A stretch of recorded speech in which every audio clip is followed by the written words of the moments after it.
अर्धशतक कंप्लीट होत आहे. सुमित ढेकळे बाहुबली. गरज या ठिकाणी आहे टीमला एका मोठ्या पार्टनरशिपची, धावांची, आणि अशा वेळेला सुमित ढेकळे यांनी बनवलेलं हे या स्पर्धेतील 7वं अर्धशतक. यावेळेला ऑन साईडला मोठा प्रहार करण्याचा प्रयत्न करण पाटील आहेत आणि इथून मात्र आपण पाहू शकतो यावेळेला ऑन साईडला शफल झाले, हुक केलंय, सरळ चेंडूला पाठवलंय सुमित ढेकळेच्या बॅट मधून. यावेळेला शॉट पूल केलाय, खूप चांगला फटका, मॅग्निफिसंट टायमिंग विकेटने. यावेळेला चेंज ऑफ पेस करण्यासाठी जरूर होते, परंतु अगोदरच ओळखलं होतं. सरांनी एक चौकार देखील आलाय. यावेळेला खोलवा टप्प्याचा बॉल घ्या, आणखीन एक बॉल बाहुबलीच्या बॅट मधून सीम. सुमित वेगवान फटका या ठिकाणी पाहायला मिळतोय आणि त्याच वेगात बॉलने सीमारेषा गाठली.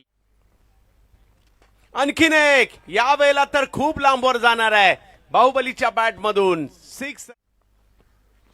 यावेळेला कॅच होता एका बाजूला, गेला एका बाजूला, असं वाटलं हा थोडासा मिड विकेटच्या दिशेने